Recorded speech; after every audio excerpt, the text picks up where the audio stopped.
Good morning. You're watching the Daily Jam podcast. My name is Jamal Salem. Today is Tuesday, the 4th of February, 2025. Good morning, Vietnam! And I just want to do a short episode today. I'm finding my rhythm, and I intend zero pun. I'm finding my rhythm with podcasting, with content. So let me know your feedback. Would you like a one per week podcast? Would you like one episode per week, but with great quality, great thought into the content? So I could do one longer podcast each week, or would you like something a bit more regular, something a bit more daily, or bi-daily, like every other day, or just a few times a week, and therefore making the episodes shorter in length, but more reactive, more like a journal, more like a daily journal. And I can talk about things as they arise, whether it's things in my own playing, things I'm noticing in my students, things I'm noticing on social media, etc. Just let me know your feedback, what you'd be interested in, what you'd prefer, and I'll think about what I'd prefer. I'm really not sure at the moment. For me, I have a tendency to want to just go boom, boom, boom, every single day, create a new day, create a new way, create something new every single day. I have a tendency to do that, but as I age and mature, perhaps it's more wise that I sit back a little bit from this process and allow things to just simmer, allow ideas to simmer before removing the lid prematurely, before taking the lid off too soon. Should I start to allow things to simmer, which would then imply that I could consider doing a once a week podcast episode? Or will that feel like I'm being too slow for me? Will it feel like time is marching on and waiting an entire week is too long to wait? I'll also just have to see how my schedule goes. I've got university kicking back up in a few weeks, so that will take a portion of my time. I am studying part-time though, but we'll see how we go. This is my biggest priority, this podcast, everything that I'm doing for this channel, all of the content that I create regarding drumming and music. This is my priority. So I put this first. But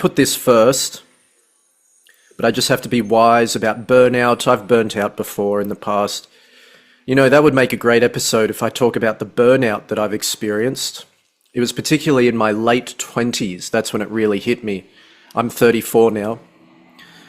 So maybe we can talk about that. I've seen there are musicians out there talking about burnout. It's more of like an accepted, talked about thing now. When it happened to me, I didn't even understand that it was a thing that could happen, burnout. I'd heard of people burning out, but I just didn't think it would happen to me, and I thought it meant something else entirely. I thought it meant like you'd used up all your creativity, or I thought it was related to drugs, like you literally burn yourself out, you burn your brain out. I've just assumed it was something like that. But now I've learned that it's actually to do with psychology and how much work you do and how much time you allow for yourself to rest and recover. And if you do too much stuff, you can just reach these points where your brain can't think anymore. It's like a muscle. Like if you tire out your bicep, you know, if you've ever been to the gym and you do a solid sesh at the gym, pump and iron, and if you haven't been for a while, you do that session and then the next day you can't even like use your arm. It sort of hurts, but it's like a good pain. It hurts so good. The deep burn. Oh, it's so deep. It's like a good pain, but it can also render your muscles useless. Or it's like when you do legs, you have leg day, or maybe you do like some running one day, or maybe you do a massive hike for like hours.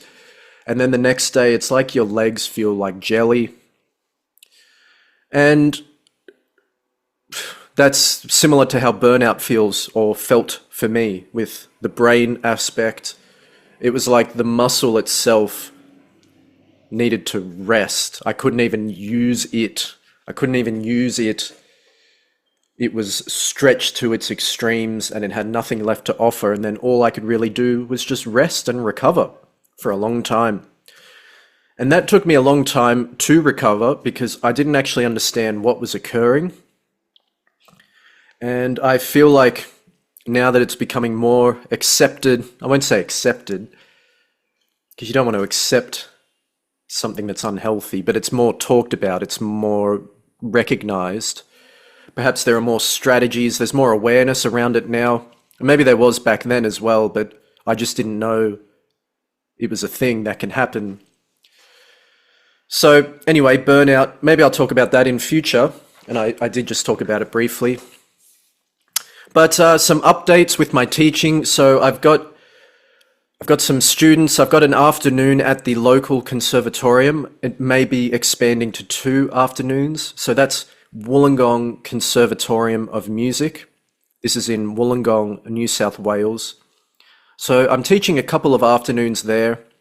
So if you know anybody in the Wollongong, Illawarra region, whether further north towards the Sutherland Shire or further south towards Kiama Gerringong, just know I am teaching at Wollongong Conservatorium 1 or 2 afternoons per week. Right now, Thursdays are confirmed, maybe expanding to Mondays. So if you know anybody in that region, in the Illawarra region, and they've got kids, they've got family, young little family, and they want some drum lessons from a quality teacher who cares about what they do and cares about your education and your child's education and the education of the community, feel free to get in touch. Hit up the conservatorium. My name is Jamal Salem. Ask for Jamal. I'm also on the website. Let me see if I can share the screen. This will be a new technological experience for me with these podcasts. Let's just see what happens. Let's see what happens. Okay, can you see that? I hope you can see that.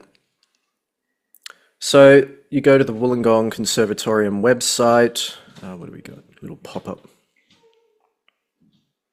Go to the website and meet our faculty. I already made a video on this, guitar, drum kit and percussion. And let's scroll across because you're in for a little treat once you see, oh, this guy right here.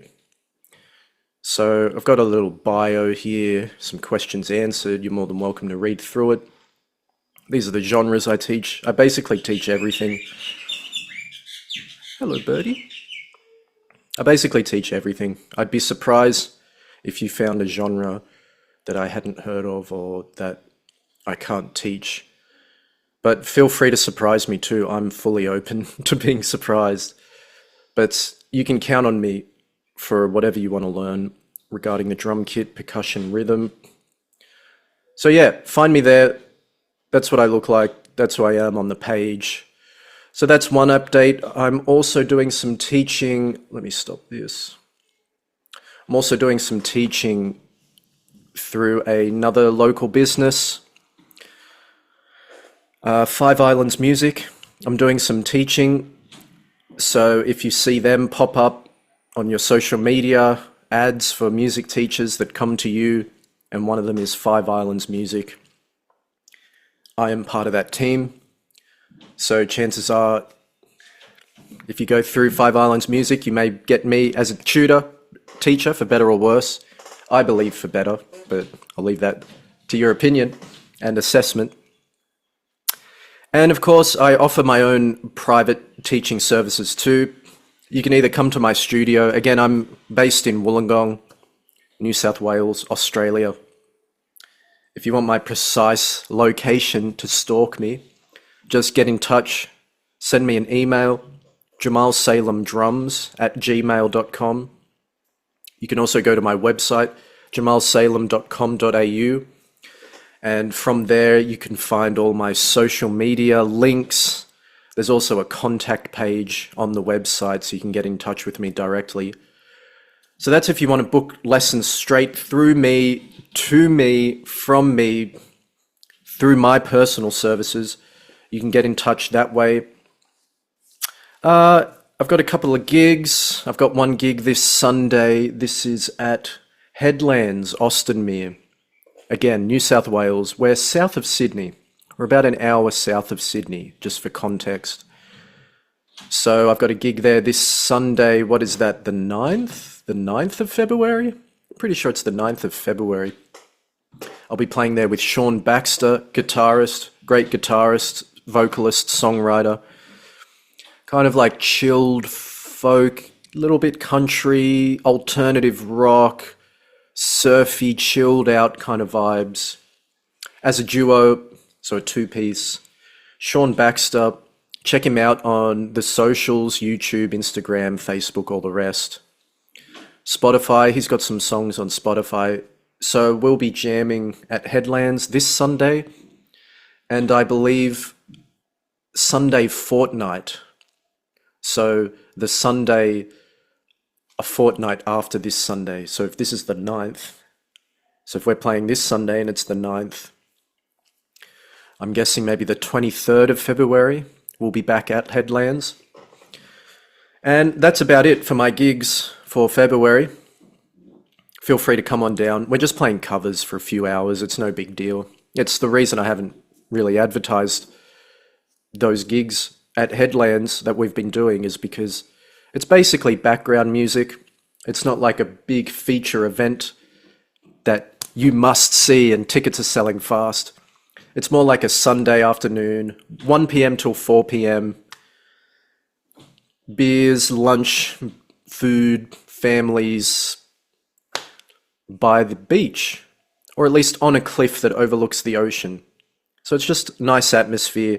So come down if you're bored on a Sunday or you just want to do something different with your Sunday, you want a new environment, you want to experience a bit of the beach, maybe meet some people, socialize, have a drink, have some nice food, and listen to some tunes in the background. So anyway, some upcoming gigs. And so I've got some notes of things I wanted to talk about, but I don't know. Sometimes they work. Sometimes it feels very superimposed because I'm already in a flow with what I want to discuss.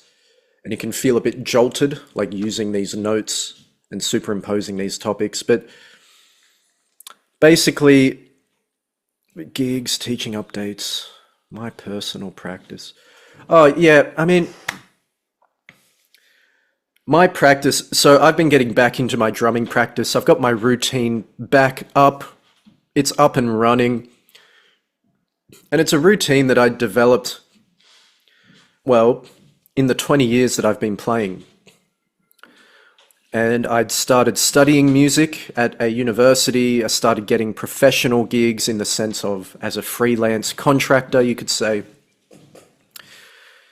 And over time, I developed these routines, especially because when you're getting booked for gigs and you're teaching students through the week, you start getting all these responsibilities and you realize you can't just practice 10 hours a day every day anymore.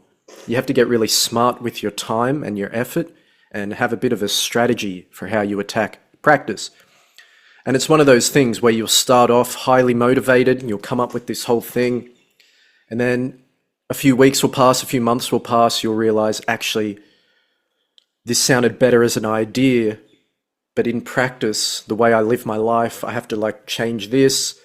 I've kind of changed my philosophy around this, so now I'm going to do this instead, put that here, tweak it here. So my current routine, it's like I've rediscovered the golden thread that I'd lost in recent years. I definitely crashed and burned about 5 years ago, 2020, and I was just trapped in the rubble. I was down and out for a few years there. I made attempts to get back up, but I just wasn't fully ready to come out of the oven. I wasn't fully cooked through.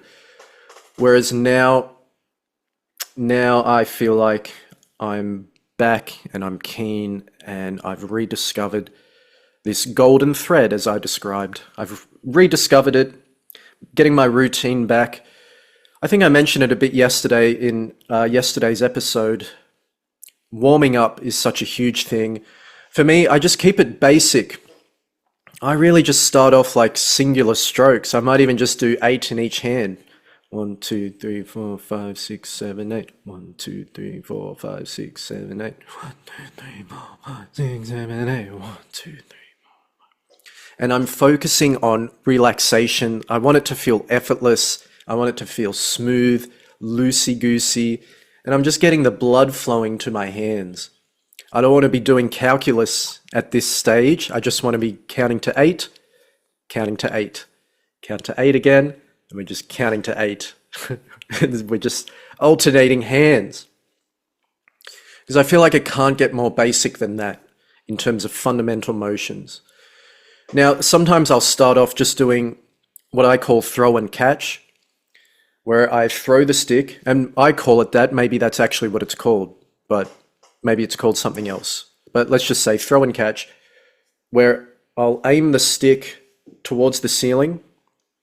Let's say this is the practice pad.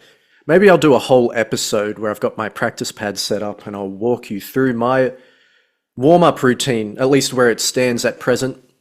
But for now, this is the practice pad, stick pointing to ceiling, and the idea is you throw the stick, the tip of the stick hits the center of the pad, and the rebound, the sheer laws of physics, force the stick back to its original position. Now, of course, if your hand wasn't there, the stick would follow a course something like boom, and it would just kind of keep flipping, twirling towards freedom. But because our hand is there as support, we throw the stick, it rebounds, but our hand is here ready to catch it exactly where we started, pointing towards the ceiling. So that's why it's throw and catch. The only energy we're really expending is in the throw. We're just doing this. And then the stick forces our hand back and we're just creating some structure and some order. We're saying we're stopping here. The buck stops here. 90-degree angle with the floor. Is that 90 degrees? Yeah, it is. With the floor and the ceiling. Perpendicular. Perpendicular? Pretty sure. With the ceiling or the floor. But let's say the ceiling because you're pointing to it. Throw and catch. And I just aim to get that as effortless as possible. Maybe I'll do it like one hand each. I want it to feel effortless, and I want it to feel, for whatever reason, this is just what I like. This is what I've decided for myself. I want it to feel like pure velocity. What I mean by that is, I don't want it to feel like I am muscling it, like there's a lot of muscular force going into the throw. I want it to feel more like, the example that's used a lot is a whip. Because a whip, it's not about how hard, like a boxing bag. I mean, boxing, you can get into the whipping motion too. But it's not like a strength test. Maybe they'd work with velocity. But you get what I'm saying. It's not about muscle. It's about the velocity you can generate through the whipping motion, which can almost feel like the absence of tension. Like the absence of muscle, because it's how rapid you can get that whip, that flick. So I do my best to get the throw and catch over time, very much velocity based. And I like to see if I can make it feel like my hand isn't even there and it's just pure motion, just pure up, down, just the straightest lines you could ever imagine, just like the way light beams travel in straight lines just by the laws of nature. Align yourself as best you can with the laws of nature. So sometimes I'll start there, throw and catch, and then I might develop up to 8 in each hand. You could do 6 in each hand, you could do 5. There's different little activities and games you can do with the numbers. I just find 8's a good one because it's nice and even, and most music is in 4/4. And because I want it to be long enough, like 8 strokes is a long enough time that I can really sit there with that hand and tune into what's going on for it before I switch to the next one. And then I might shorten it. So I might do that for like a couple of minutes, and then I might do 4 in each hand. But then I might also, so let's say if I start from matched grip. Now matched grip is when the sticks are matched and our hands are matched. Traditional grip is when, you'll see, hang on, one sec.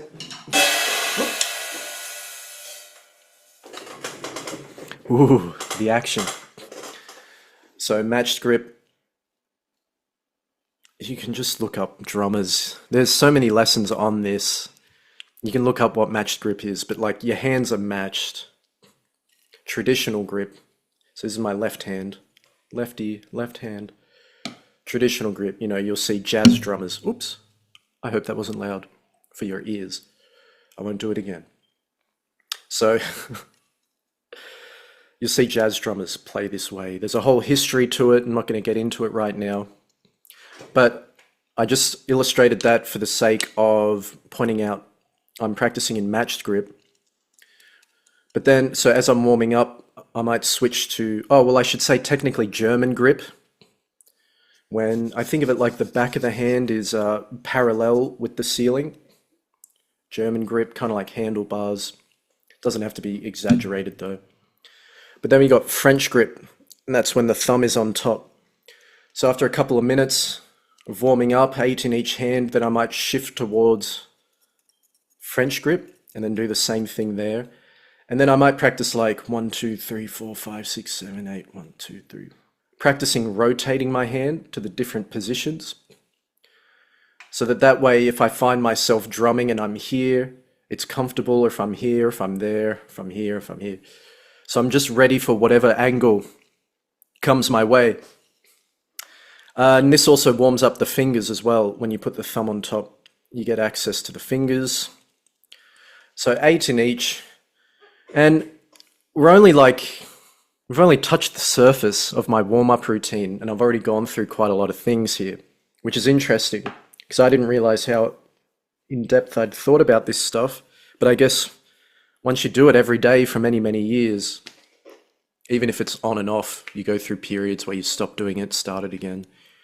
You actually do develop a lot of insights, a lot of preferences as you go. I'm realizing right now as I'm describing this.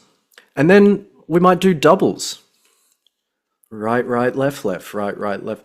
I like to start with my left hand because it's my weak hand. Left, left, right, right, left, left, right, right.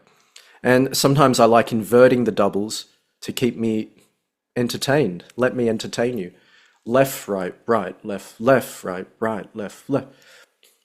And then we can get into really where I like to start.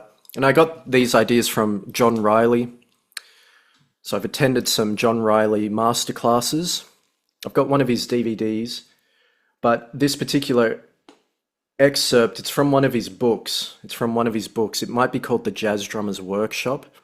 And right at the end of the book, he's got a warm-up routine. And he actually used it in one of his masterclasses that I attended in person. And it really stuck with me. I just think it's a really intelligent, wise warm-up routine. So I've based a lot of what I do for a warm-up on that, but I've changed things as well. I've taken pieces from other areas. I've come up with my own ideas, put it into it. But so this idea from the John Riley thing, it's kind of like, I'll get my practice pad next time, but it's kind of like just throwing the stick or just letting your arms drop and you get a double. Let me see something.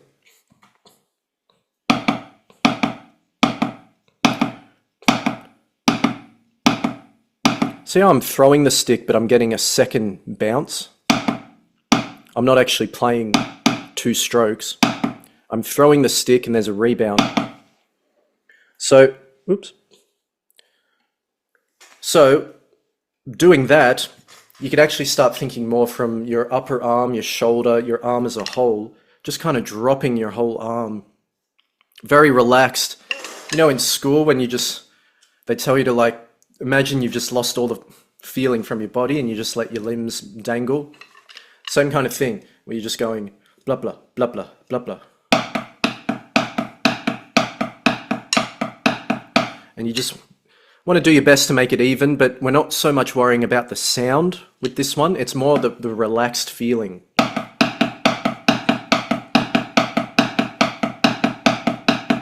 We just want that relaxed, effortless feeling as though our arms are just going like that and the doubles are happening incidentally.